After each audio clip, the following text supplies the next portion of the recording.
Welcome back. Before we write a single line of code, we need to understand the blueprint we are building.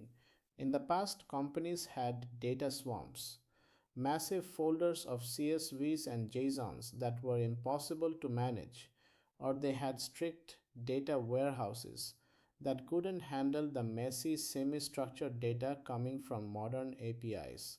In this course, we are building a lakehouse. This combines the flexibility of a data lake with the reliability of a data warehouse. And the heart of the lakehouse is the medallion architecture. This isn't just a suggestion, it is the industry standard for organizing data on Azure Databricks. Let's break down exactly how it works. The medallion architecture is often called a multi hop architecture. The idea is simple. We move data through three distinct layers: bronze, silver, and gold. And at each hop, we improve the quality and structure of the data.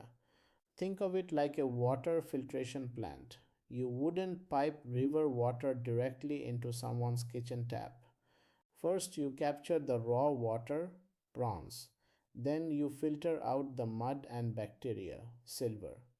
Finally, you package it into bottles for consumption, gold.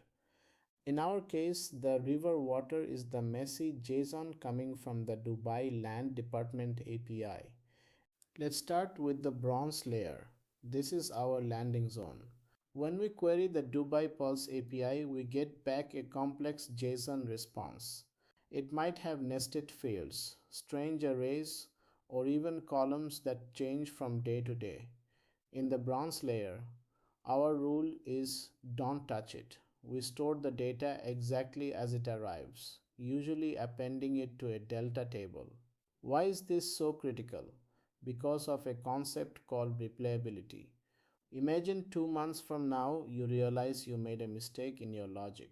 Maybe you accidentally filtered out all off plan properties. If you had modified the raw data, that information would be gone forever.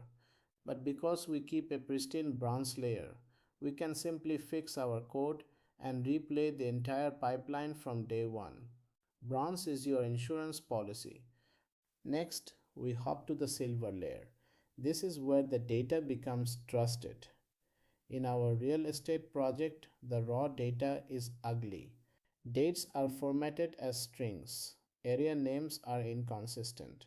Sometimes it says Burj Khalifa, sometimes Burj Khalifa Zone 1, and we often see duplicate records.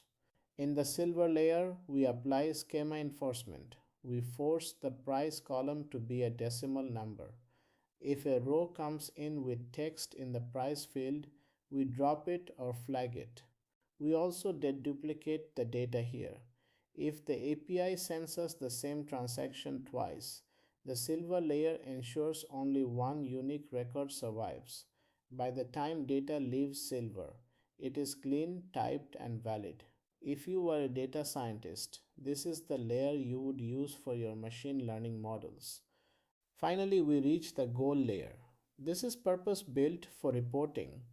While Databricks native dashboards are fast, you don't want to force them to crunch 10 million rows of raw data every time a user changes a filter. That makes for a slow, frustrating dashboard. In the goal layer, we pre calculate our answers. For our Dubai project, we will build a goal table that aggregates data by area and date. We calculate the average price per square foot and total transaction volume right here in the pipeline. We also optimize this layer using techniques like Z ordering to make reads lightning fast.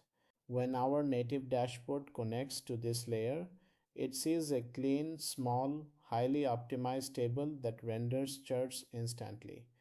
One final technical note: all of these layers, bronze, silver, and gold, are built on a technology called Delta Lake.